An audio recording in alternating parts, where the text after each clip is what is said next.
yesterday threatening this country, I beg your pardon, promising this country that next week he will be a little more serious and will amend or introduce laws on bail in relation to more serious matters. But he is deserving of an ear even on these matters.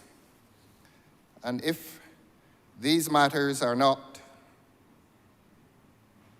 as earth-shattering as others, still we think that the Honourable Attorney General is deserving of an ear. I expect that the Honourable Member for St. Michael North will have something to say.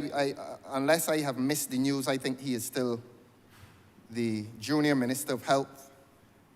The last time I heard him here was during the budget debate. So I trust that they will allow him to unburden himself today and say something about health. Because we heard within the last week one of the spokespersons for the Democratic Labour Party lament that the communications experts at the Queen Elizabeth Hospital seem to have replaced the ministers who are in the Ministry of Health. So this country is going to be extremely disappointed if they don't hear the Honourable Member for St. Michael North today.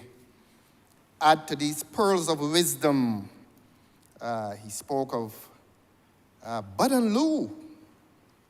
He's introducing this legislation, this amendment, and somehow Bud and Lou features in it, apart from the Cowick seeds.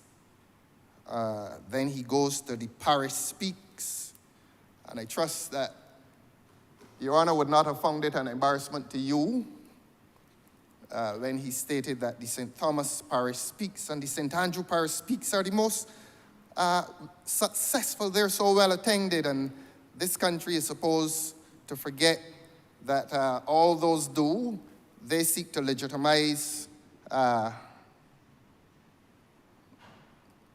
the pseudo-engagement, the pantomime, because there are not any genuine community engagement exercises. This country knows that those are pantomimes, well-rehearsed by the members and the supporters of the government. And they travel around this country seeking to impress people that they're any more than what they are, pantomimes, pseudo-engagement. And no one is impressed. But I won't chastise him much longer, except to say with him what he said, that government, in seeking to penalize the citizens of this country, is itself one of the major offenders. It is now known that we visited, and this was not pseudo-engagement, we visited 6 Men's on Saturday.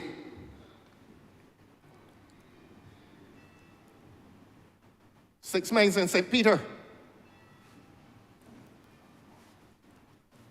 And we were told that the representative for that area had not seen it since 2018. Well, they said the election, and when we asked, you mean 2022? No, they said no, 2018. And if the honorable member for St. Peter were to stand in parts of 6 Men's, you would not see the top of his head. I bring news to this Parliament and to him today. The Honourable Member, please. The Honourable Member, I beg your pardon. And his too. And the Honourable Members too. That there are parts of that neighborhood called 6 Men's that when he revisits it, he will find that it stands in offense of what the Attorney General has done here today, I invite him to go down there today and see 6 Mains and the state of 6 Mains, so that when you have an Honourable Attorney General visiting a parliament and speaking in these baritones and these serious baritones, the reality at the local level is that there's neglect.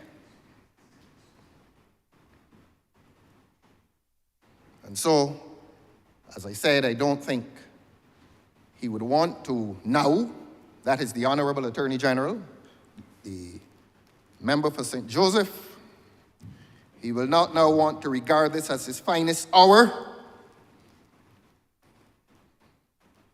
when the reality of what is happening in this country is disclosed to this government. And if he were heard to have said that government is an offender in relation to overgrown lots, we agree with him and add that government is a chief offender. But I want to inform this government and this Attorney General. You know, over the last week, we discovered that his favorite word is silly. Everything is silly. As I've said in here before, we lose the right to criticize this government. We lose that right. And every time you criticize it, oh, silly, silly, silly. What? How ironic, incidentally. Well, I am going to bring this Attorney General to a knowledge of what is happening in health in this country, beyond his interventions on mosquitoes and mice and cockroaches. I heard all this in the speech. And introduce him to the real problems that confront this country in terms of health delivery. Let us go to the Environmental Health Department. This government, I've said it before and I'm going to say it again, and if they're tired of hearing me saying it, prepare for the fatigue. This government has the most consultants ever in the history of this country, and the fewest environmental health inspectors ever in the history of this country. They are refusing, amidst these sweet baritones about mosquitoes and rats, amidst these sweet baritones, they are refusing, this government is refusing to augment that health department with an adequate number of health inspectors. Your Honor, you grew up in a time of the ubiquitous presence of the health inspector. They used to come around between, let's say, 9, 10 o'clock. We're on holiday, we see them. White shirt, black pants, and they're walking up the road with the ladle. You remember what's a ladle, ma'am? The ladle.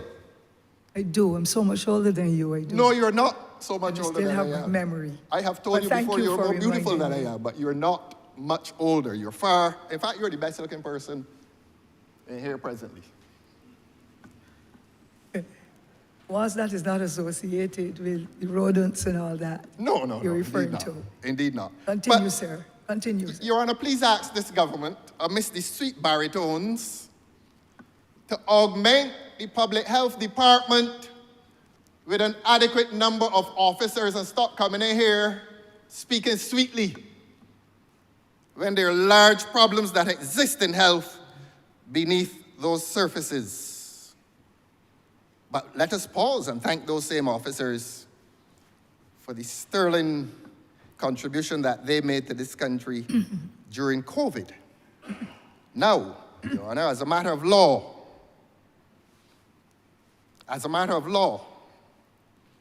I have reservations as to the legality of a proposal to add to a land tax bill. A land tax imposition is specific. It is particular. It is a charge imposed by government when one owns land. It is called a land tax. And it is charged on the owner in relation to the value of that land. That is specific. That is specific legislation under the Constitution of this country, such as it is. Such as it is. And I say such as it is because going into 3 years now, we are still somewhere balancing between Westminster and republicanism, but that's another matter. My question is, can the government legally add to a land tax bill a charge imposed for remediation? A remediation charge is not a land tax, and you cannot arbitrarily add it to a land tax bill. There are two different species, and the Honourable Member for Christchurch West may find this of particular interest to him. It's not for me to disclose his private circumstances, but I suspect he will listen to this portion of the debate, and he will listen with some interest in spite of his partisan affiliations.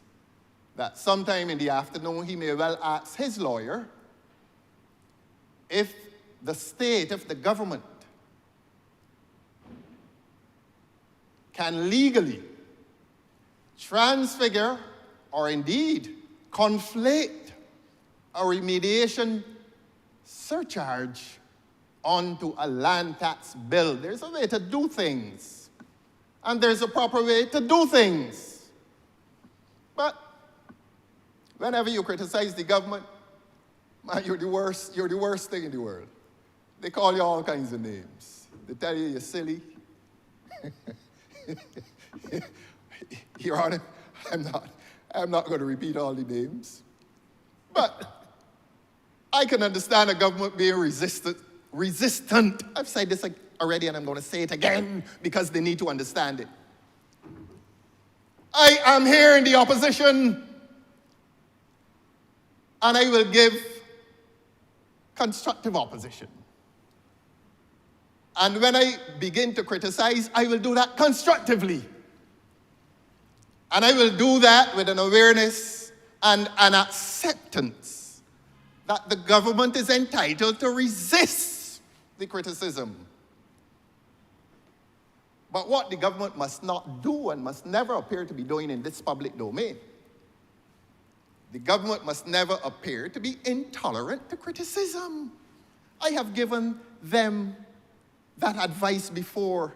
It is that intolerance that will not do this government's image any public good. There's a place in this country for an opposition. There's a role in this parliament for an opposition. And if this government now takes the position that I must come in here and applaud them, I intend to disappoint them. And where there is reason to criticize, I will do it. And this amendment today is due some criticism. I asked this government, I asked this Attorney General to go back to his legal advisors. And presumably he came to this parliament having been advised. Well, there's nothing wrong with a second bit of advice. And to ask them whether they are comfortable and whether he should be comfortable, he being the Honourable Attorney General, whether this government should be comfortable with attaching, that's the best word I can find, with attaching a remediation surcharge on a land tax bill. Simple. You know, a matter only becomes law in basically two circumstances. When this parliament passes it, and if it goes to the court, if the court interprets and says what is the law. So ultimately, the law comes into being only when a court says that it is the law. And even then, it has to go through the appellate stages. So that the honorable member for St. Joseph is entitled to an opinion, and he will not, the honorable member, I beg your pardon, will not deny me the right to express a legal opinion, but that's all it is. At this stage, all we are debating are legal opinions.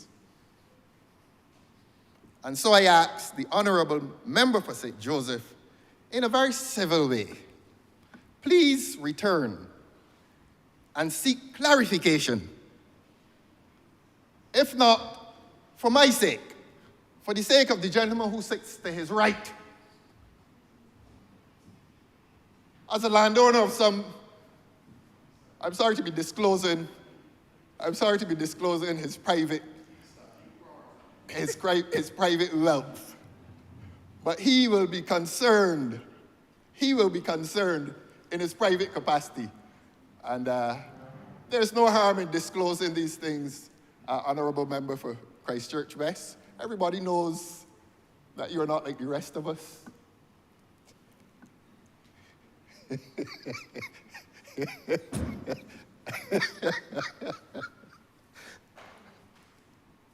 In terms of those matters, of course. But he's a decent man. And in that sense, he is like the rest of us, known to be a decent man. And I can say that publicly. I can say that publicly. The honorable member for Christchurch West is a decent man, as well as being a wealthy man. But that is not the subject of my story today. Yes. I'll leave him alone. He's blushing. Back to the bill that is before the Parliament. So that I have been inviting the government to revisit the proposal, the legislative proposal, and to give some fresh consideration to its passage. And since the honorable member for St. Michael North is present, muted as he is over the past 3 months, I will ask through you, Your Honor,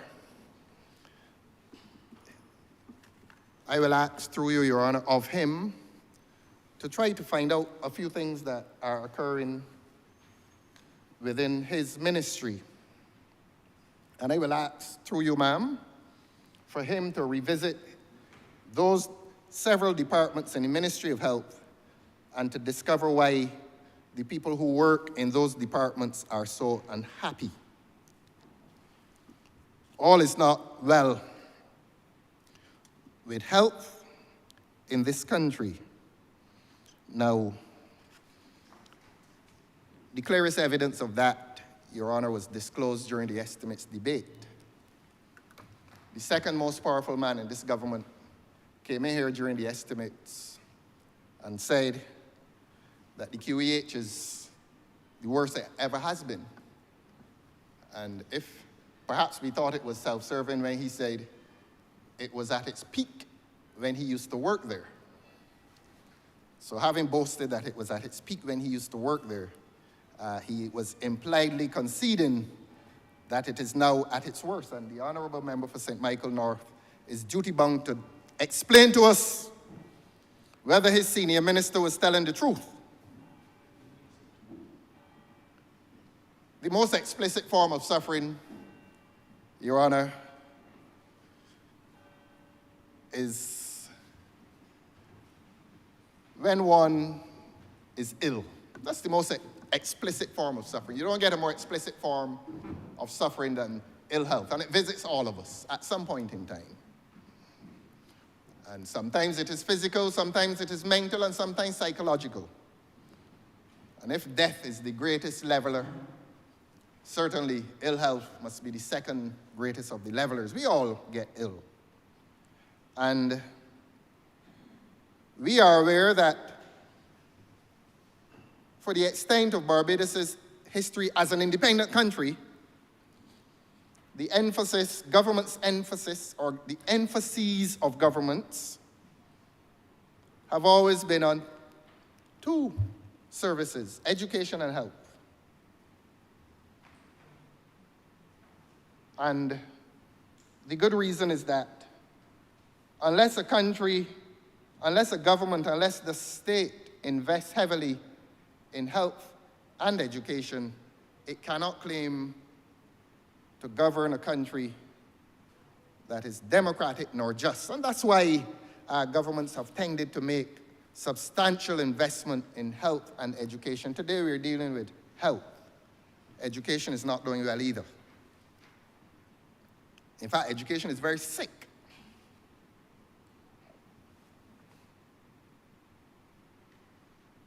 So that all governments have made substantial investments in the Queen Elizabeth Hospital. We are on the subject of health today, ma'am. I want to elevate this discussion beyond cowitch and mosquitoes. I want to elevate this discussion to those two.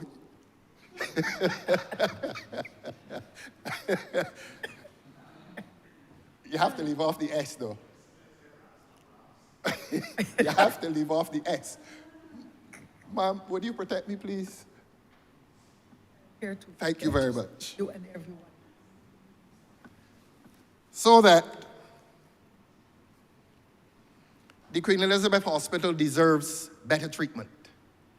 I want to accuse the government of having, in the last few years, in its thrust to invite investment into Barbados and to invite healthcare private investment into Barbados, I want to accuse the government of having overemphasized private healthcare at the expense of public healthcare in this country.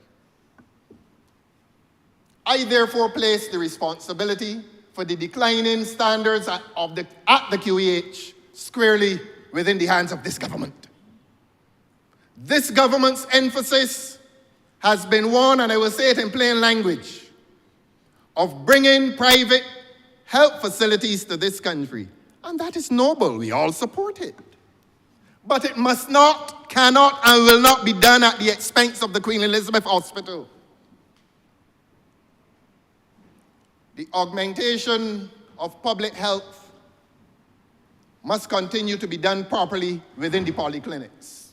And whoever built the polyclinics, whoever conceptualized polyclinics in this country, I don't know who it is, but they deserve commendation. Beg pardon? Freddie? I doubt it.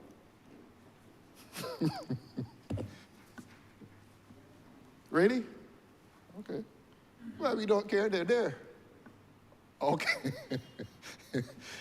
But what has happened, Your Honor, is that the government has lost its way in terms of healthcare and healthcare delivery and public healthcare delivery. We have said at the start that health, the impairment to health, is the second greatest leveler.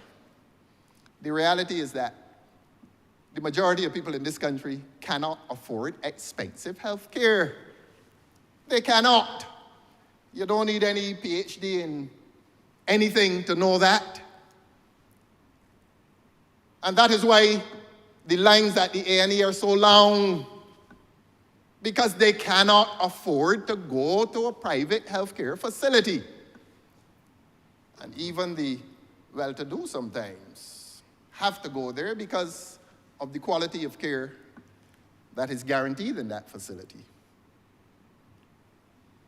And this is not to make a political statement, but it is known that people die because the wait is too long. One of the best friends I ever had, he was scheduled a CAT scan.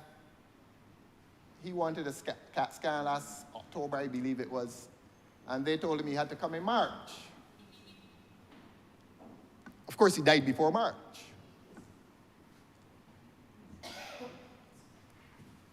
The CAT scan was paid for, And it was only after the CAT scan was paid for that he discovered what was the nature of his malady.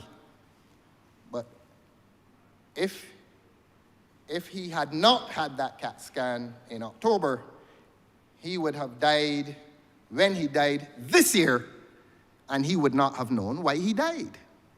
And so his death would have been far less than dignified. He would just have wasted. And that is an example of the plight of the poor in this country. I heard somewhere this morning that unless we listen to the voice of suffering, we will never know the truth. And government has a duty, not an exclusive duty, but government always has a duty to listen to the voice of those who suffer. And I have warned this government before to stop this charade of seeking celebrity status. I wonder if I should say this, ma'am. I really wonder if I should say what I am thinking of saying. But I will just say to this government, stop the charade of seeking celebrity status in a country where there is widespread suffering. And while the people in this country are suffering, the government and its representatives are doing public dances. And it is annoying that big, hardback, mature people. That's not an insult, ma'am. That's a compliment. A hardback means that you're well experienced. Big, hardback people ignore the voices of suffering, and they want to be celebrities. So every cockfight they're at, posing off and dancing.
reign of a government that has run amok in its taxation policy.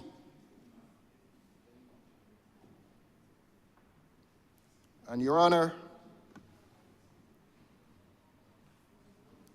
I refer to the situation at the Queen Elizabeth Hospital. I began by saying that when a man is ill, whether it is mental, physical, or psychological, he must be treated, he or she, man or woman, he or she, they must be treated with respect. And if a government claims to be treating the ill with respect, they must also treat those who care for them with respect. The nurses in this country, the treatment of the nurses in this country leaves much to be desired. We all saw the video recently, and that was not the first bit of evidence. What they did to the lady, they deported her? What they did to her? She just told the truth. That was just evidence of this government's neglect, not only of the unwell, but those whose jobs are to treat and to cure the unwell. How can you claim to care about the unwell when you don't care for the caregivers of the unwell? They're not treating the nurses in this country properly. They're not treating the doctors in this country properly. They're understaffing the institutions. They know the hours that doctors work. They know the personal and professional care that doctors dedicate to the sick in this country. Or people only have value to this government when they can jump up and do bad. Do Dixie.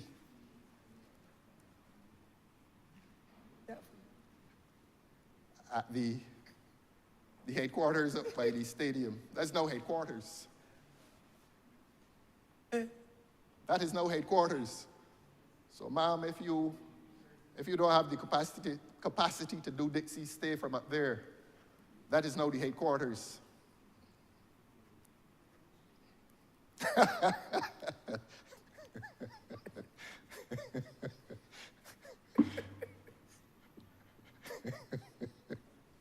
I beg your pardon, man. I do enjoy your sense of humor. You know that. But this government is not treating people in this country well. And if they're not treating those who are in good health well, and they're not treating the sick people well, how must we treat this government? With disdain? I say not. Don't treat the government with disdain. Treat this government with some compassion, because there's a time coming, you know, ma'am. There's a time coming. I think it was one of the singers who said, the Honourable Member for St. Lucie is looking very nervous. But who was it that sang about killing me softly with love? Well, the people in this country are going to kill these hopes and ambitions, those hopes and ambitions for a third term softly. It won't be with love, though. It won't be with love. Well, they ready you again? Please allow the Honourable Member to complete. And so, ma'am, that is the voice of suffering which tells the truth. The voice of suffering telling truths to which this government remains deaf. Pay some attention to the public health department. Pay some attention to the polyclinics. Pay some attention to the Queen Elizabeth Hospital. Pay some attention to the A&E department. And take the advice of the second most powerful man in this government, that this government needs to return to the days when he himself was working there. I think that's sometime in the 80s and 90s, before he was lifted out of professional service and brought into the public service of this country. And who knew that he would ascend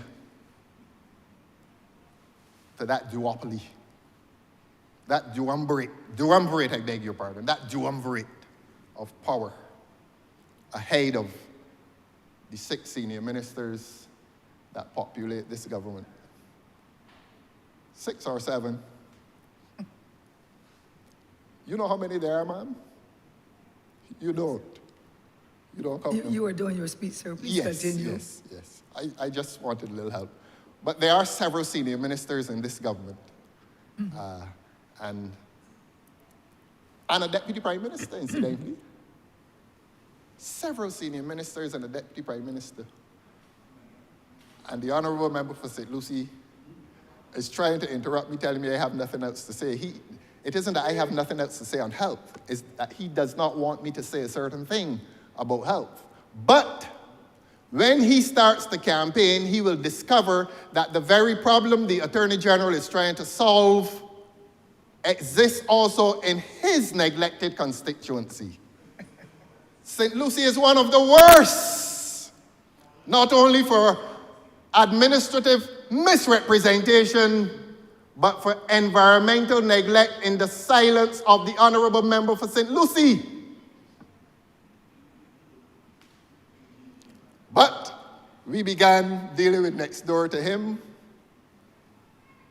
St. Peter is worse than St. Lucie, so he can take some consolation from that. So that, Your Honour, that is my short contribution today. And essentially it is that this amendment is of suspect validity. It is of suspect validity. And not for the first time will this Attorney General bring legislation here that is of suspect validity. I was given the assurance by persons in authority that this matter will be referred to Select Committee. I don't know if that is government's concession or admission that something is wrong with the legislation. Perhaps the Honourable Attorney General will explain to this country whether what I was told that this is going to Select Committee is true. And he will, in his reply, tell this country why it is going to Select Committee. Beg your pardon? It's not? They lied to me? Well, I can show you all the message. I can show you all the message. No wonder. Point of order. I don't know why the honourable Member for member St. Joseph. has to refer to any message. It is on. If you would listen, as clearly you don't, you would have heard me say twice in the course of my speech that the matter is being referred to Select Committee. You needn't rely on any WhatsApp message. I've said so. There's a Select Committee. A specific name is, let me refer to the order paper that you never get to look at. Because if you did, you would see. It is called the Committee on Social Sector and Environment. And Environment. And it is for that reason that it is going to the Select Committee. I'm obliged to the Honourable Attorney General. I am always humble enough to concede. And I didn't listen to the whole of his speech. I didn't hear. I tried to listen, but I didn't hear a lot of it, the baritone. But he will add to that and tell this Parliament why yet another piece of legislation is going to Select Committee. If he wishes to, he can interrupt me and tell the country now why. Because it is only in exceptional cases that legislation goes to the Select Committee. He has the opportunity now, Your Honor, to tell this country why he comes in here and speaks with such utmost confidence. And at the end of it, he asks for it to be passed. Why then is he sending it to Select Committee? Please, Mr. Attorney General. Please, Honourable Member for St. Joseph. Madam Member Speaker, another one. the Honourable Member is misleading the House.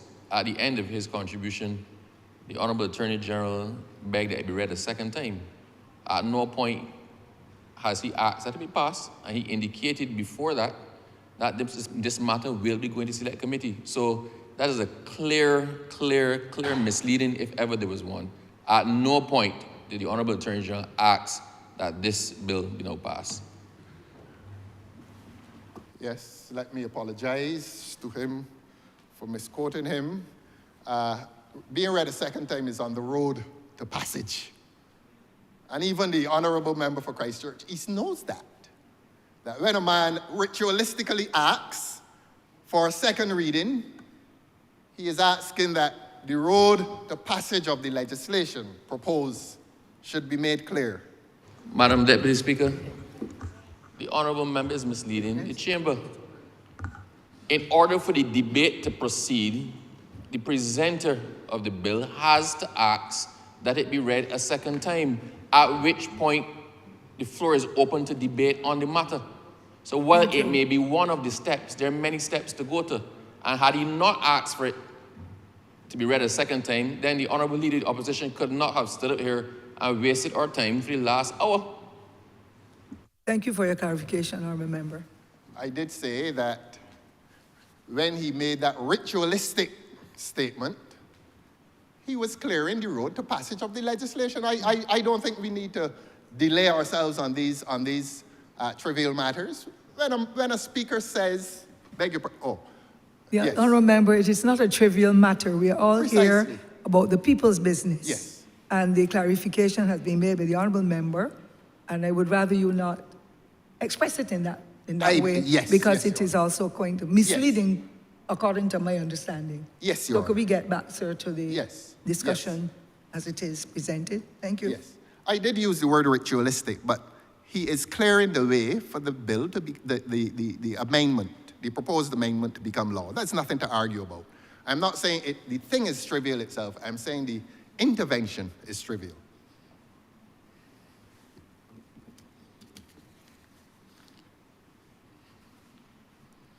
So that, Your Honor, we've had two interventions, and none of those who intervened has explained to this Parliament and the people of Barbados why it is going to select committee. None of them has explained that. And in reply, they will seize the opportunity to say that. Why is it going to select committee? When they speak again, they can say, Ma, you ain't say it yet. Honourable Member, my impression from my listening, and I'm trying to listen very carefully, I get the impression that both honourable members on that side have already indicated. So we will just want to move on. He accused me of not listening. He accused me of not listening. He will get a chance. But sir, I'm sorry to interrupt, but because you indicated that you were in your car and at points you heard things, and some aspects of the presentation you did not. So perhaps you missed on that element of it. So now we've got the clarification. Can we move on, please? Yes, Thank you. Thank you, Your Honor. And I will still ask that they clearly explain to the public why this bill, unlike most bills, is going to select committee. I just want him to do it again. I just want him to do it again. For those who missed it. So, Your Honor, that is my contribution. Those are my concerns. Not only legal, but political. I've expressed concern for the proper treatment of those who work in health care in this country. I've explained with some evidence the maltreatment that is visited on workers in health care in this country, and I would hope that the government finds it fit to respond to the plight of those who work in healthcare in this country. I'm obliged to you, ma'am.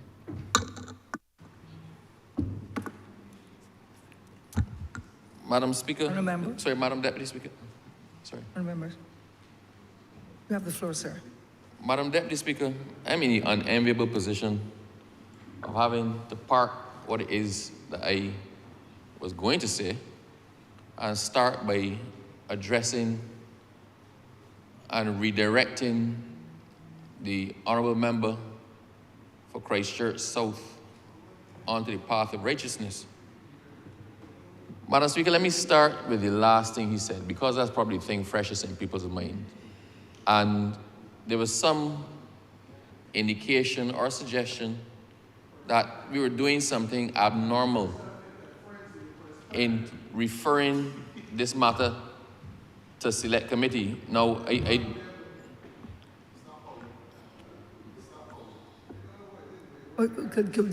Honourable members, could we please allow the Honourable Member for Christchurch East to continue?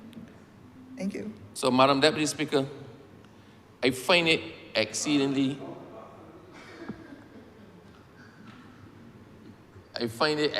strange that what is perhaps the greatest signal of democracy from this Parliament, that of referring matters to select committee so that the public can actually weigh in and hear the voice of all, is something that the Honourable Leader of the Opposition is casting aspersions on or suggesting is being used for an improper motive. Select committee, Madam Deputy Speaker, allows for the widest possible contribution, debate, and taking into account of all opinions. It's not a lack of confidence, Madam, but perhaps the greatest manifestation of our democracy.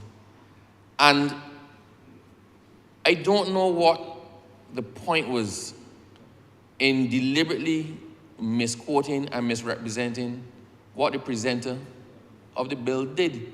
I thought perhaps on the first occasion it may be just that the Honourable Member for Christchurch South was not paying attention.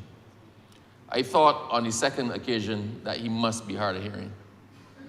By the third time, Madam Deputy Speaker, I thought this has to be a most distinct and sinister objective. Because the Honourable Attorney General, having clearly, pellucidly, and painstakingly pointed out why it's going to select committee, he said, and I quote, that this is going to select committee because it is the policy of this government for all transformational matters that the people of Barbados will have a right to be heard on them. That was what he said. That is the policy of the government. That is on the record of Hansard. And I hope that the Honourable Member for Christchurch South now has his answer. If he does, I can move on. The other issue, Madam Deputy Speaker, the Honourable Member is learned in the law. He's lettered in the law. He's at the pinnacle of his legal career. So I actually do not understand how simple legal interpretation and common sense would not be applied in this chamber as he tries to use it in a court of law. The Honourable Member indicated that we are treading on the fringes of constitutionality. He said it is possibly illegal to attach to a land tax a charge or a remediation charge. It is quite possibly trespass on constitutionality, and that we are running amok in our desire to tax people. Madam Deputy Speaker, if the Honourable Member had chosen to actually read the legislation, it says at section 5, where any costs incurred in the execution of work on property, and I must say that the Honourable Attorney General did go through this painstakingly as well. Where any costs incurred in the execution of work on property or administrative penalty imposed for the contravention of or failure to comply with the regulations made under Section 10(1) of the Health Services Act is due to the act or omission of the owner of that property, it shall be a charge on that property and may be added to the land tax imposed under Section 5.2. It is not a part of the land tax. It is not subsumed under the land tax. It's not incorporated within the land tax. It is not any tax at all. But where we fell down before, and he started by saying this is not the AG's finest moment. And sometimes, ma'am, it is unseemly to defend yourself against trivialities. And sometimes then other persons have to step in and point out, because you may not wish to reduce yourself in your own defense to it, but I can't let it pass. He pointed out that this is not the AG's finest moment. That the AG admitted to the fact that government, as the largest landowner, had a number of overgrown lots. And pointed out that the AG admitted effectively that the government is one of the chief culprits in it. Madam Deputy Speaker, this government, the last government, the government before, every single government has wrestled with this issue. Every single government has had to endure the complaints of their constituents on this issue. Every single government has tried to remediate, using the public purse, the matter of overgrown lots and derelict properties. But it is this government that has chosen to actually amend the legislation, give it some teeth, give it some relevance, and make it possible of actually being worked. So I take issue, and I think this is one of the AG's finest moments. It is one of our finest moments, one of the biggest complaints in the whole of Barbados. All of us get it. If you bother to go through Goodland Gardens, you get it too. But one of the biggest complaints, Madam Deputy Speaker, is with overgrown lots. Madam Speaker, I would tell you that a particular district in Christchurch East, in Coverley, their biggest issue was a massive overgrown lot of how many acres it was? About 4 acres. It used to be a landfill, a dump. I promised them that I would deal with it for them. Because the last government, which fell to the hands of the party which the Honourable Leader of the Opposition now purports to represent,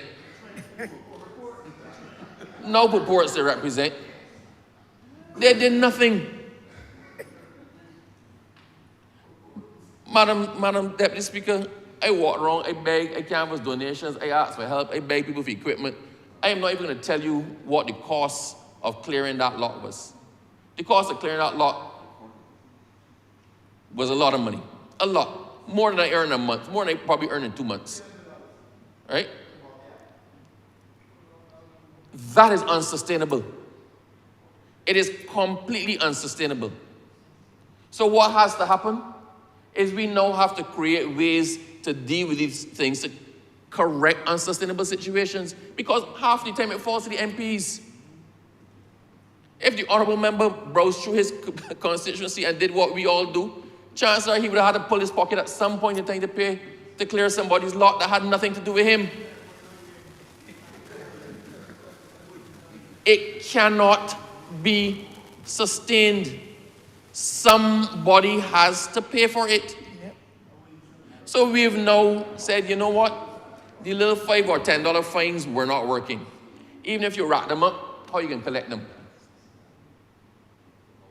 We accept that we're not hauling people before the courts. We're going to make you responsible. It'll be a civil penalty. It'll be a civil penalty. But it makes no sense to have a civil penalty that's incapable of being collected.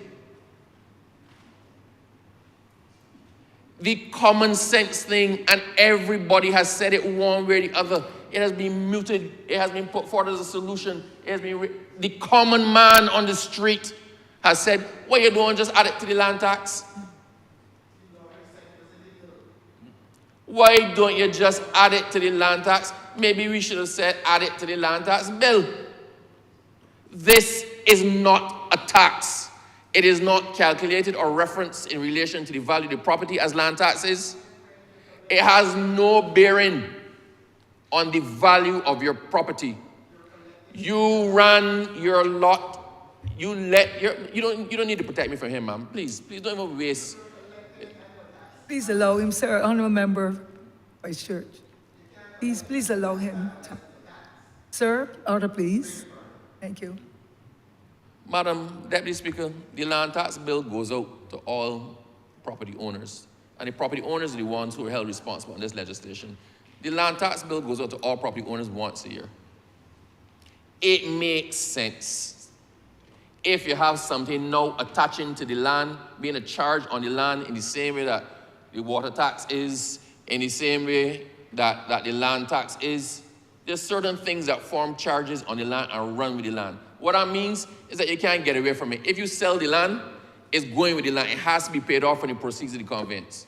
Your land tax, if you're in arrears, has to be paid off before the land is transferred. Your water rates, if you're in arrears, has to be paid off before the transfer is effected.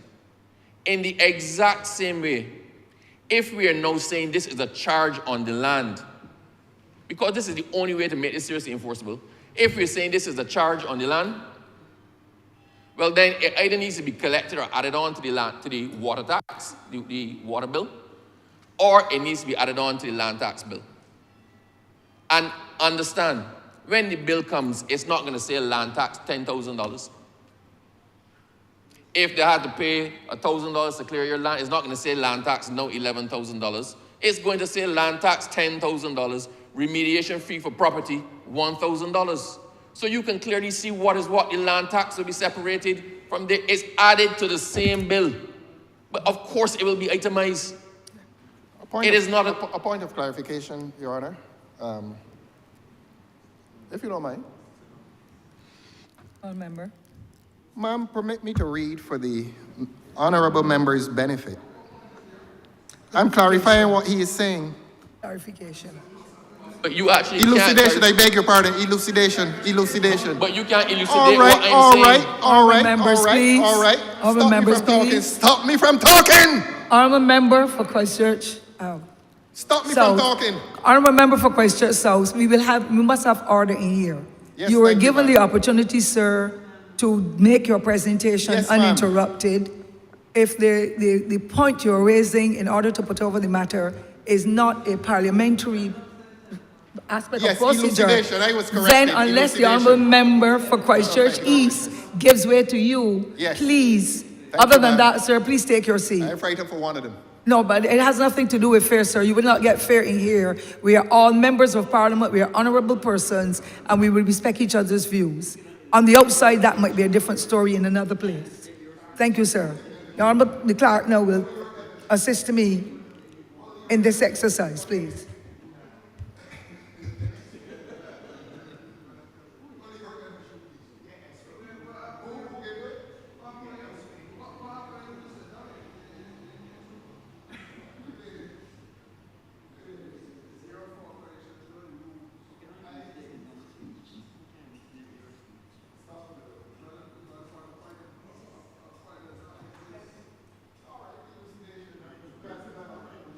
Honourable member, please, if you've chosen one of the aspects of intervention, Yes. by using what is procedure in this Yes, honourable yes, chamber, yes. Just a slip. that, Just a slip. well, I would not expect you, sir, your distinguished level to slip. Yes, we all make slips. However, if it is I'm going to come to the substance. the matter you ask for the opportunity to intervene, that is not parliamentary.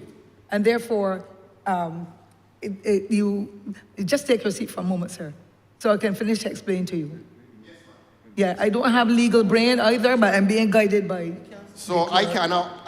When I'm speaking, please. Oh, I'm Please, sorry. kindly take your I'm sorry. seat. You were here long enough, sir. Please take your seat.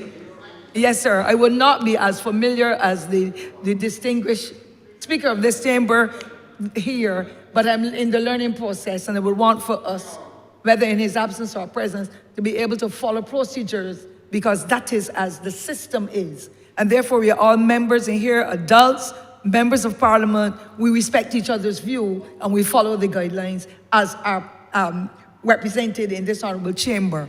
The point you started to intervene on is not the regular route. It is either elucidation, point of order, and so on.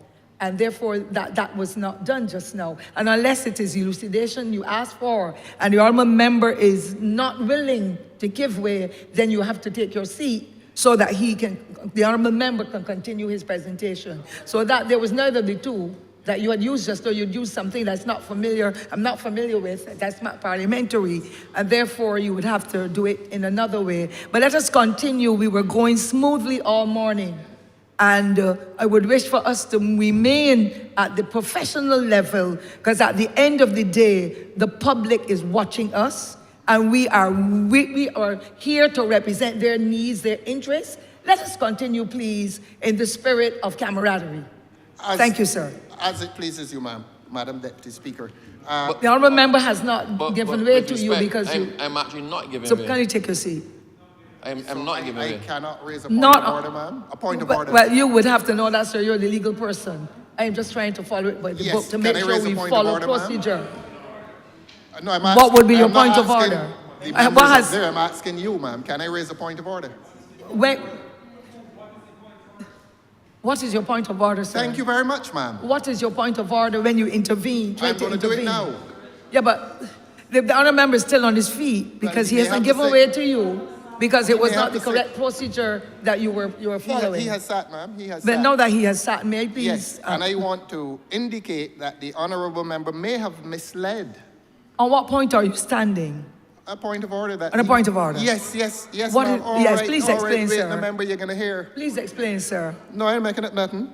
Don't mind the asides. Honourable member, please. No, well, they shout, you know. Honourable member for Christchurch South, please. They shout very hard. Yeah, but we all do.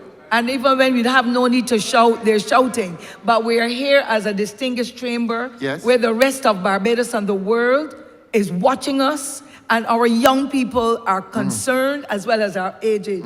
Therefore, let us keep the high level that this distinguished chamber has always set for many, many generations. And you are free to stand on the point you wish to make, whether it's a point of order or elucidation, whatever the matter is. Yes. Please let us do it the right way, and then the honourable member, I will determine precisely what the situation is. So would you please say, sir, what your intervention would be? I'm obliged to you, ma'am. Now, the honourable member for Christchurch East told this parliament. It's a point of order. You still have not indicated. The point of order that the Honourable Leader of the Opposition tried to raise was that I may have misled the House. That is not a point of order. You cannot be raising a point of order. I may have misled the House. Semantics, that you misled them then. It's not semantics. Honourable members, please. I cannot have both of you standing at the same time. This is an orderly chamber. We will wish to continue that tradition. Therefore, the honourable member for Christchurch East was on his feet. I cannot acknowledge your intervention unless he gives way to you if you're saying elucidation, whatever. So would you please then indicate your purpose to stand? Thank you, ma'am. Thank you. You see, a little politeness hasn't helped me. Are you on a point of order, sir? He has misled the chamber. Are you on a point of order, sir? Yes, I am, Your Honour. Or please indicate how. Thank you, ma'am. The honourable member told this House that the imposition is merely adding to the land tax bill. He used the word bill. I want to bring it to his attention and to this House's attention that that is not the wording of the statute. The statute says, just let me say it now. It shall be a charge on that property and be added to the land tax imposed under Section 5.2 of the Land Tax Act, Chapter 78A of the Laws of Barbados. It does not say in that section that it is merely added to the bill. It says it shall be added to the land tax. In other words, It is a part of the tax. Honourable Madam member, Deputy Speaker, you made your point. Honourable member, Christchurch East. I clearly His point. explained. It is a charge, just like the water rates are a charge. It's being collected by being added to the land tax. It is not. Wait, hold on. No, I'm not ma'am, finished. He's misleading you. Honourable He member said for Christchurch added South, to the land tax please. bill. You just cannot jump up like that. This honourable chamber, and if his honour were here, I know that it would have been different. This honourable chamber must conform with the rules and regulations of the chamber. The honourable member for Christchurch East is giving a response to your allegation, sir. Honourable member, please continue. If we call for Hansard, right? If we call for Hansard, it will clearly show that I said maybe it should have been said added to the land tax bill. But I clearly said it was added to the land tax. It is not a land tax. It is not subsumed under the land tax. It is not absorbed into the land tax. It is added. I'm not saying anything different now. And that the two will be separate. It will highlight how much the land tax is because I've written it. So I'm there with you on that, sir. Would you please continue, honourable member for Christchurch East? Madam, what amazes me here? What amazes me here, right? We've had a problem for years. We're now trying to bring it to resolution to help my constituents, to help the constituents in St. Peter, St. Lucie, St. Michael, Christchurch South. Honourable member for, please, honourable member for Christchurch South, you had the privilege to make your your speeches or your comments. We listened quietly. Please give the honourable member for Christchurch East the opportunity to explain, because you have understood it differently from all the others whom I'm hearing. I've heard his point. Please let him continue to explain so that the order can continue, because at the end of the day, we are all in here as members of Parliament to represent the interests of Barbadians wherever they are. So let us give the honourable member his opportunity to continue, and then we could always get your point of order, elucidation, whatever it is you request. But at this time, the honourable member for Christchurch East has the floor. Madam Deputy Speaker, I'll just bring that part to a close by saying, I read, Madam Speaker, I read out the section of the Act. I can't be misleading anybody when I read the exact wording of the Act, which ended with, and be added to the land tax imposed under Section 52. I drew the distinction, and I painfully clarified in a way that I should not have to the honourable member. I painfully clarified. It is not a tax. It is not calculated by reference to the value of the land. Actually, you cannot even, you know what your land tax is based on the land tax rate at the beginning of the year. You know what your land tax bill is going to have on. It doesn't go up or go down. It is as stated in the land tax provisions. With this one, Madam Deputy Speaker, you have no idea what the remediation charge is going to be. It depends on when you rectify the issue. It may be the $300 initial penalty. It may be $10 per day for 2 days, 10 days, 20 days, a whole year. It is not possible of being calculated with the land tax. Hence, it is added to it. Madam Deputy Speaker, what amazes me, right, is the honourable member has, he calls himself the conscience of the people, and he calls himself the voice and the conscience of this house, right? No. On what matter do you stand, honourable member, please? Thank you. Honourable member for Christchurch East, please continue. We are trying to deal with something. Owners of land in Barbados, we all accept. Everybody from the smallest person to the biggest person, we accept now they have to be held accountable for what they do with the land. The condition of your land is your responsibility as a landowner. If it has to be maintained, you as the landowner need to maintain it. Because if I keep my land properly, and I keep all in my property well mowed, treated for insects, and the lot next to me is overgrown, I might as well be doing nothing. The mosquitoes don't stop at the landmarks. The rats come through where they're not invited. Correct. Nothing worse, ma'am, than you clean your house. Ma'am, there's nothing worse than you clean your house, clean your property, get it in order, and you see a rat where it's not wanted. Nothing worse than that. Where it is not wanted. Madam, if we can make this work, and I take the point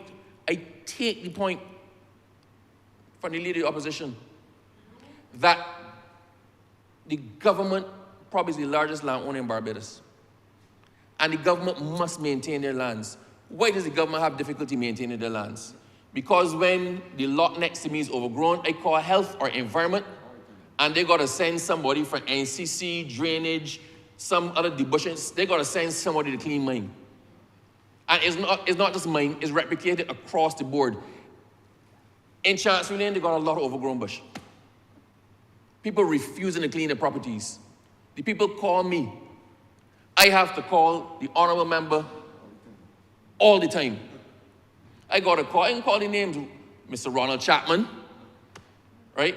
The CMO, whoever, everybody. You call them trying to get a lot clean. Right now, Madam Deputy Speaker, my last opponent bought a hearse.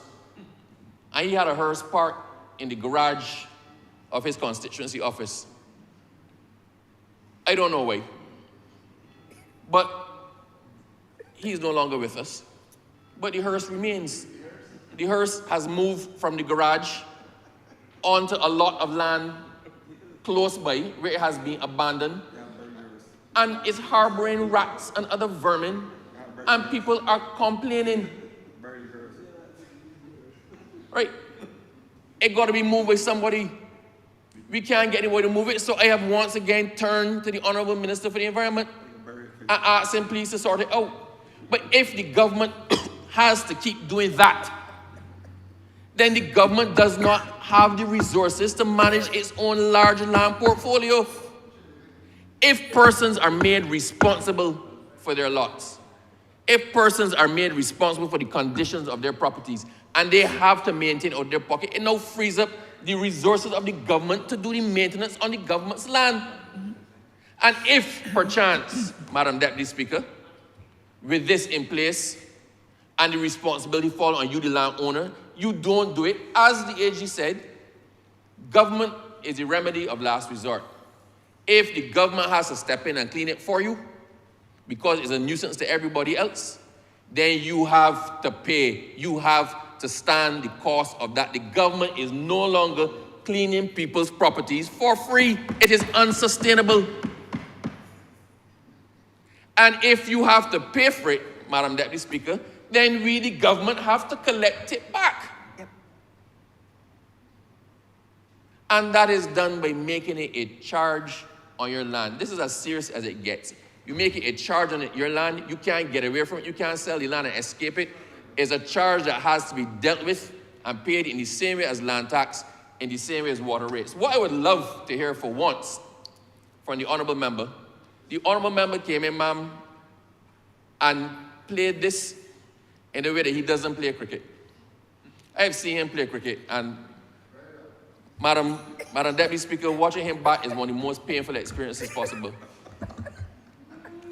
He will spend the entire day playing and missing, being very defensive, and eking his score along. But for some reason, he came here in this debate with a bunch of cow swipes, wild swipes. But madam, if you're talking about my cricketing prowess, I never pretended to be a good cricketer. I'm a horrible cricketer. I swear, well, I own it. I own it. Madam Deputy Speaker, I am hearing you, sir. My point simply is, you know what?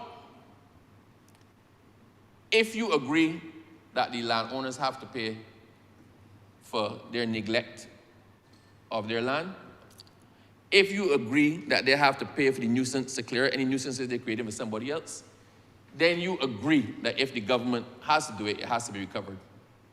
So tell you what, For all the naysayers, this is the best avenue we came up with. This is the best avenue that the government has come up with. If somebody has a different plan, then I invite them to turn up at the select committee and put the alternative proposal to the government, at which point we will do what we have always done.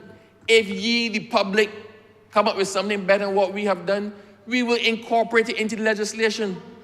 So rather than sniping from over there, Madam Deputy Speaker, I encourage the leader of the opposition to either appear in person or send legal counsel from his side. But the fact remains the avenue we've chosen affords him the opportunity to come and make a valuable contribution for once, and let us press forward with legislation as in the best interest of Barbados. I will wrap up now, Madam Deputy Speaker, because this has been a very arduous exercise. There's nothing worse, ma'am. I'm a dog person. I have been bitten once in my life. I can go, the Deputy Prime Minister has been in awe sometimes. When I go to people's house, I play with their big dogs. I've been bitten once, Madam Deputy Speaker, but it was a small little, fluffy, annoying dog. I was trying to walk, minding my business, and this little annoying dog came nipping at my feet. Nipping, and then put a bite on me. And I then paused and looked at this dog and thought, what should I do with it? I do not believe in cruelty to animals, so I decided, you know what? Let me let the dog go on its merry way. Eventually, it will bite the wrong person, and that person will deal with it. But that's not for me to do with the dog then, and it's not for me to do with others no. Madam Deputy Speaker, Madam Deputy Speaker, I am proud to be associated with this. I am pleased that we have gotten here. This has been a collaborative effort from probably all of the ministers and the parliamentary party, everybody weighing in. This has been a collaborative effort to get us to this point. We have heard the cries of the people in Paris Speaks. We have heard the cries of our constituents. We have heard the cries of all of those who've been affected by people being negligent with their properties and creating nuisances.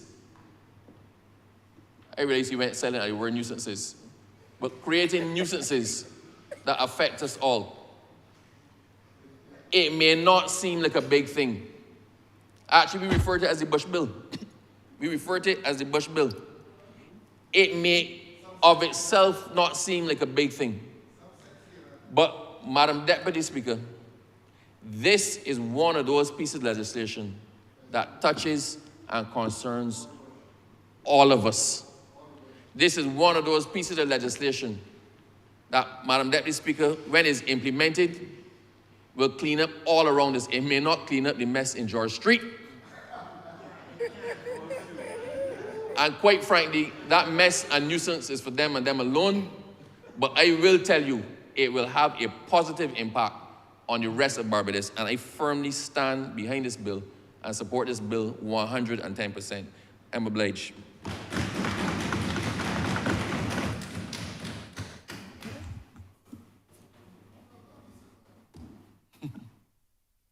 Honourable member. Madam Deputy Chair, the English cleric John Wesley once said that cleanliness is next to godliness.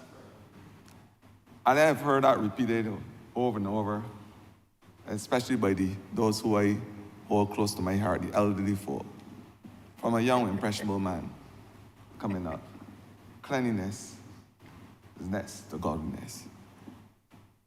And so much so that it has now become part of the vernacular, the Bajan vernacular. But having that axiom that speaks to a wholesomeness about how we keep our environment and not living it is where the dichotomy lies. Not living it. And although I want to be here standing today at this very hour, supporting this amendment, I want to equally say that I am also ashamed that I have to be here to do this. This should be part of who we are as a people. Keeping our surroundings clean should be a part of the Bajan way of life. It should be imbued as part of our DNA. But a government has to do what a government has to do. And unfortunately, this is not the case. And there's also a saying that reveals that he who feels it knows it. I have felt it. I have felt it as minister who operates in the fulcrum of this discussion, Minister of Environment. I have been inundated with calls morning, noon, and night from colleagues, from residents across the length and breadth of this country. I see Madam Deputy Speaker shaking her head because I've heard that nice voice in my ears sometimes 4 o'clock in the morning about the Bush situation that you have here. On the phone. On the phone. I wouldn't imagine it would be any other place else, although you are at that ripe age. But, Madam Deputy Speaker, it is a problem. A very serious problem across this country. And as I said, unfortunately, we have to take this route, having an administrative fee and a change to the amendment of the legislation. Unfortunately, but it has to be done. It is called changing a culture. And unfortunately, bad practices step in over a period of time. I know from a young man, I would often see my mother and those other persons in the community, the older folk, cleaning with a hoe, even with a knife, picking all those weeds. It was a part of who we were. And it spoke to beautiful Barbados. We cannot have, and I repeat, we cannot have an idyllic song by the most iconic group, the Merry Men, speaking of beautiful Barbados and not keeping our surroundings clean. The two don't add up. And so, we as a government are challenged with having to clean the whole entire country. And I want to say that, and the Member of Parliament for Christchurch East, he alluded to it earlier. The reason why government becomes one of the biggest culprits is because most of the time we are extending our tentacles across the country, doing it for private citizens. But that time now has come, Madam Deputy Chair, to a stage where we are saying enough is enough, and it is incumbent now on landowners to clean their own properties, be responsible citizens, and do the right thing. Because that is what it is. It is about doing the right thing and respecting your neighbors.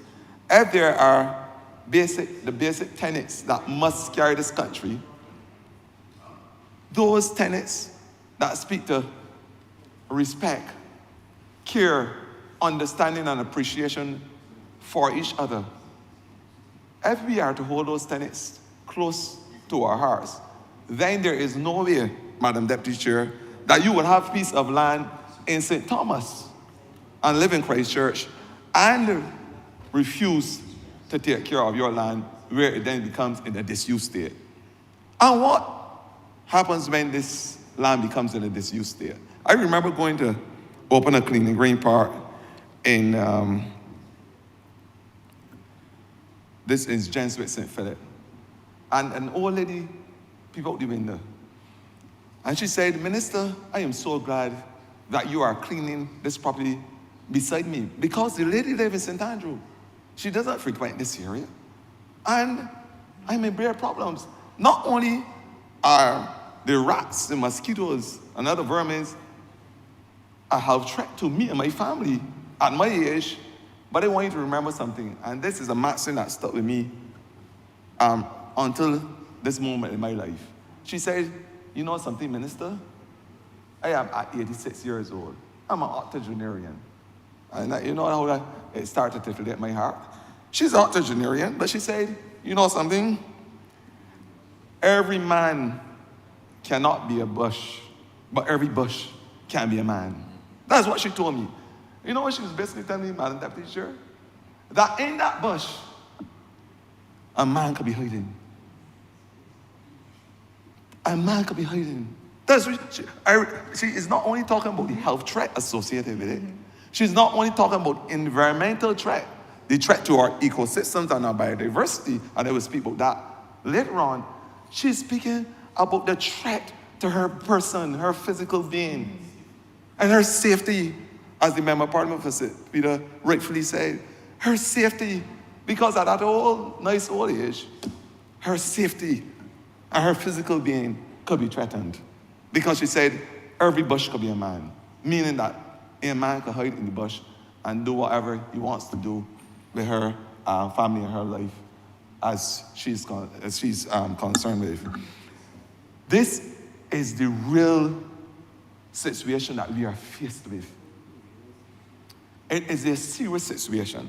And so, as a responsible government, we felt it incumbent to make amendments so that Barbadians will have no other choice than to be responsible for themselves and their properties.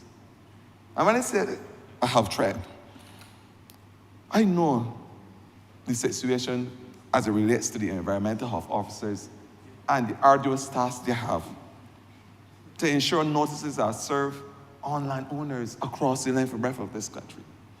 As I said before, the NCC, which is part of my ministry, and SSA, are inundated, stretched to capacity with phone calls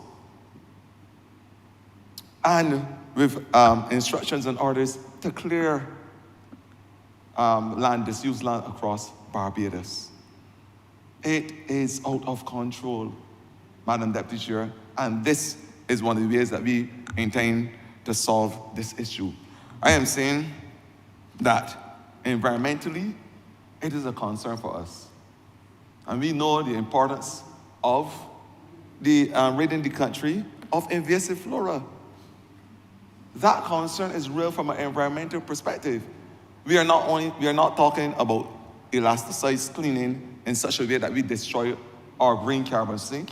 We are talking about strategically cleaning areas in a way to preserve not only that flora which is beneficial to us, our fruit trees and other ornamentals that seek to do that which we know should be done in order to preserve our climate integrity, because the current trajectory, Madam Deputy Speaker, is that the 1.5, that easy of the tongue adage, 1.5 to stay alive, can only be realized on this current trajectory in the year 2040.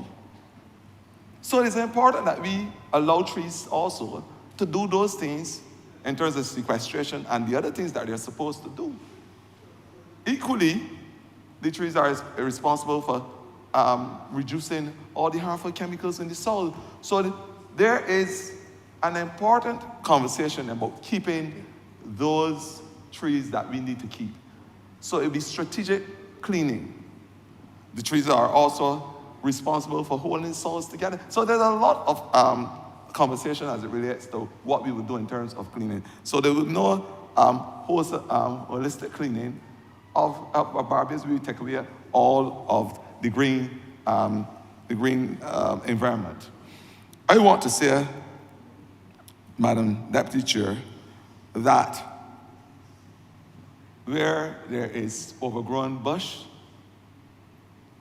there is also the potential for illegal dumping. Another scourge in this society, one that you would have raised your voice until you got vocal fry speaking about across the length and breadth of this country. It is a scourge that we must address as well. There is legislation that speaks to a $5,000 fee, but unfortunately, being able to identify those culprits and catch them red-handed, as we would say, is a big challenge.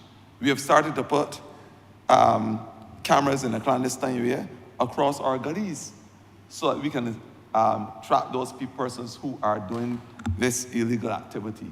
It is a big concern for us.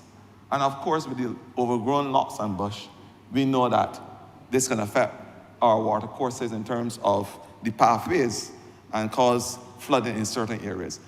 It is a serious, serious problem with overgrown lots in the country. We have had the calls of Barbadians, and we are saying as a government, this amendment seeks to acquiesce to those calls in a meaningful way. And we are not bringing any criminal charges towards any individual. We have said that the penalties, the administrative penalties, are penalties associated with the land tax bill and the provisions thereof. And we have said that persons will be encouraged, they will be given a period of time to make the remediation, the amendments that they're supposed to make to their properties. And then, Madam Deputy Speaker, we will do what we have to do as a government. I am saying that it also allows for entrepreneurial opportunities for persons who would have worked in the ASH program. Those persons in the 720 program who provide services, independent service providers, they can now form groups, cooperatives, and come and quote on those derelict areas so that they can get some of the work. It allows now the opportunity for us to build a cadre of entrepreneurs and empower our people across the land so that they can become part of the workforce. It is therefore creating, when we have this type of amendment, the opportunity for employment. And that is very, very important because persons now can become landscapers of sorts and go around the district and help government to clean those properties. I am saying, Madam Deputy Chair, that this will allow Barbadians to seize the opportunity for those persons who neglect their duties. I am saying that it is unfortunate, as I say, that we have to bring this to Parliament because I believe that Barbadians should really and truly do better. But we have to do what we have to do as a responsible government. There is a problem, an ongoing problem, Madam Deputy Speaker, where rats and rodents and health is concerned. We've had situations where dengue has threatened to disrupt the livelihoods of our citizens. And it's not only a health threat, it's a financial threat because there is a financial cost to providing health services in Barbados. I am saying, Madam Deputy Chair, that I support this amendment unequivocally. I want to thank the AG for bringing it so we can have Barbados be in that beautiful place that we know it's supposed to be. I'm imploring all Barbadians to look after their properties because it is their responsibility. This must speak to who we are. You can't have songs going around the country. This is who we are, all of we, beautiful Barbados. And then on the other hand, we are doing the opposite. It is not the way how we're supposed to operate as a country. We invite persons from all over the world, tourist destination, and yet still we are not doing the right things. When you invite persons in your homes, the first thing you do is clean up and pretty up. I have started the Clean and Green program across Barbados, and I want to say that we started the journey. There's a saying that the journey of 1,000 miles begin with one first step. We started with one Clean and Green site, and now we have 104. You know, I like the old numbers. 104.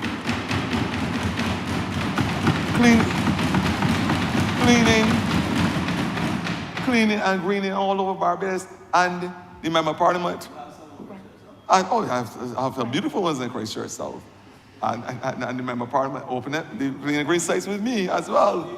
Opened it with me. And the Member of Parliament who just spoke from Christchurch East, I remember this you spoke about Coverley. Those 3 to 4 acres of disused land, it was gully, bush. And now you have one of the most pristine parks where I see people playing football and cricket and all the children enjoying themselves. That is what we are trying to do. We are trying to reform and beautify this country so that Barbadians can have a sense of appreciation. You can go to these sites, and all the member of parliament, all of my colleagues can attest to the difference, the transformational difference it has made in their communities. The fact that persons can now go and launch and recreate, can balance their humors in an environment which is clean, green, and beautiful. It must be part of who we are as a country. And I will continue to ensure that we do our cleanup, we do what we have to do as a government, that Barbados remains clean and green. It has its parochial sense to it, but equally, internationally, when we talk about greening and greening the world, there is no better way of reducing that leading greenhouse gas carbon dioxide than having the green carbon sink. And in Barbados, about the 2 million tons or so that we produce a year, 25% is sequestered with the trees in our green economy, and that is 25% in the blue economy. You leave 50% that remains in the atmosphere. But what I'm saying, Madam Deputy Chair, is that we are able to improve our carbon sinks, green and blue, then there'll be less free carbon in the atmosphere to cause all the harm that it is causing. And then pollution, another existential threat that we are faced with. When there is disused land, there is the potential for persons to dump on it and pollute it, because it is there in a disused state, and it's an easy attraction for persons to do illegal activities on it. And when I say illegal activities, there may be a number of other illegal activities that may happen on disused areas. So, and of course, one that is very important to me, next of the triple planetary crisis, as we will call it, biodiversity loss. When we have disused land and invasive species, there is a loss of our biodiversity. And this is a serious loss because it is a part of the triple planetary crisis that we are faced with, the loss of biodiversity. We have lost, since the industrial era, 250 years ago or so, about over 530 species of plants, about 586 species of animals or so, 1 million insects being threatened as they speak. These are the things that we must concern ourselves with. And if we continue to let land become disused and in a state of, that is not environmentally friendly, then we will lose our biodiversity. Life in this world began with biodiversity. It will end abruptly without it. So I'm saying that having an environment that is clean, that is green, that is taken care of in an eco-friendly way, an ecological way, can only redound to the benefit of our global effort as it relates to fighting off those existential threats that we are faced with. And it is real. You can see what is happening on the horizon. Beryl gave us a stark reminder on July, that fateful morning, when the lives of those fishermen were disrupted in a major way. We saw what it did to other countries. And I want to say the American National Hurricane Center has predicted that over the next 4 months or so, we will have about 30-something systems that will be more aggressive, some predict, or just as aggressive as Beryl. But this is the phenomenon that we are faced with over the next couple of months. And they're also saying that this is the first time that we had a Category 4 hurricane in the month of June. Category 5 in the month of July. Never happened before. Since there were falling hurricanes, never ever happened before. The El Nino and La Nino effect is real. And the oscillation in the Pacific Ocean, what is happening in the Atlantic Ocean with the heat, we are obviously destroying our reefs with the pollution. They are not doing the things that they're supposed to do in terms of providing that surface area coolant. And unfortunately, the reduction in wind shear across the Atlantic Ocean is resulting in these energized systems. I am saying we have to take note that the climate change and the crisis and the phenomenon is real. I would add to that triple planetary crisis by saying that there's a quaternary concern, and that is the heat of the ocean, the heating of the ocean, the increased heating of our seabelt, where the hurricanes and other tsunami activities occur. It is serious, it is real, and I want to say to Barbadians, each of us must be able to help in the effort. We must reduce and stop the illegal dumping, especially of those plastics and other harmful chemicals that can destroy our environment. We must grow more trees, especially our fruit trees, not only for food security, but to do all the other things that we know that trees are supposed to do in terms of helping with our climate crisis. We saw with our naked eyes the importance of trees on the West Coast, and coming up more north in St. Peter, when those trees, when using their integrated root network, horizontal and vertical, of course, were able to trap the sand in the embankment and to stop the erosion that was felt, the aggressive erosion that was felt in certain areas. The purpose of trees. I said before that there's an axiom that speaks to trees saving lives. It saved those beach areas at that last rain barrel hit in terms of not being able to completely destroy those environments because the trees were there. I am saying that we have to have an important conversation. Persons must realize that what they do to the environment will redound either to the benefit or the detriment of their selves or their generation. It is serious. Climate change, persons, I remember there was a president of America who said that climate change is a misnomer. I said already, it's missing us no more. It is missing us no more. So that's a misnomer for me, because it's not missing us anymore. And I know that it was a juicy idea that Barbados, what the old persons would say, that God is a Bajan. Well, God is a Bajan, a Jamaican, a Trinidadian, he's everybody. You understand? So that thing with the hurricanes missing us and what's not, I can say that it is the trajectories are not good. We are to blame because it is mankind and our anthropogenic behaviors sometimes. The behaviors, how we operate in terms of industrializing the world, is a lot of things that we are doing. We are small. Only about 2 billion people or so in the tropics contribute very small to the climate change phenomenon, but we feel the adverse effect. And that is why we must be able to take care of our immediate surroundings, do that which is important in terms of preserving our ecosystems. And as Minister of the Environment, I will probably catch a lot of fly speaking about it every single day, but I will be steadfast in my mandate to ensure that Barbados remain clean, green, and beautiful. Madam Deputy Chair, I'm obliged.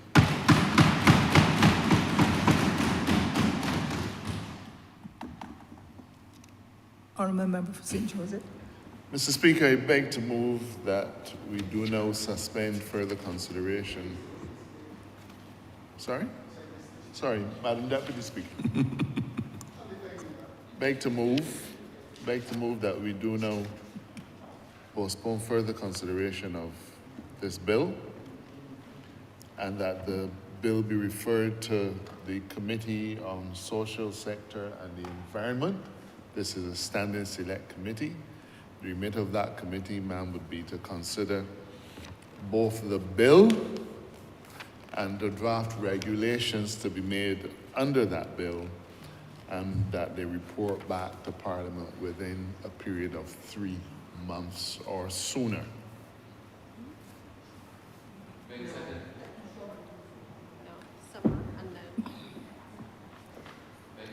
The question is that this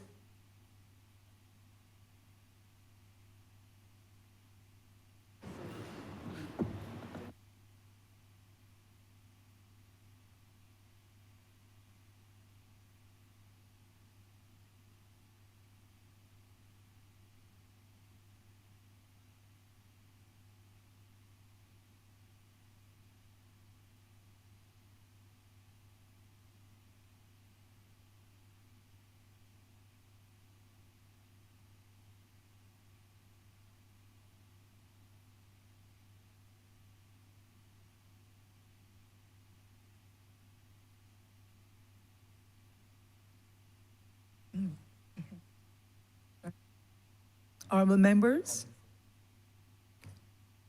the question is that this bill be now, further consideration be deferred of this, and that the same be deferred to the Committee of Social Sector Environment, Committee on Social Sector and Environment, and that the same report will be delivered over a period of within a 3-month period, possibly. Honourable members in favor, please say aye. Of those against, please say no. Methinks the ayes have it.